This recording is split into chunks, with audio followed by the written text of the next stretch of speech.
அஸ்ஸலாமு அலைக்கும் வரஹ்மத்துல்லாஹ். நமது பெற்றோர்களுக்காக திருக்குர்ஆனில் கூறப்பட்டுள்ள மிக முக்கியமான மற்றும் அழகான துஆக்கள். யா அல்லாஹ், நான் குழந்தையாக இருந்தபோது என்னை அவர்கள் மிகவும் அன்புடன் வளர்த்தது போல நீயும் அவர்கள் இருவர் மீதும் அன்புடனும் கருணையுடனும் இருப்பாயாக.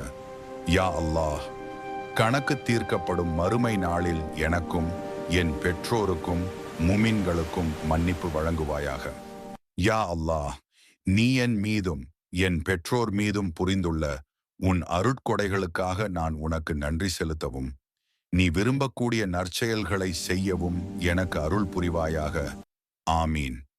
பெற்றோர்கள் உயிரோடு இருக்கும் போதும் அவர்கள் மறைந்த பிறகும் அவர்களுக்காக தொடர்ந்து துஆ செய்வது பிள்ளைகளாகிய நமது கடமையாகும்.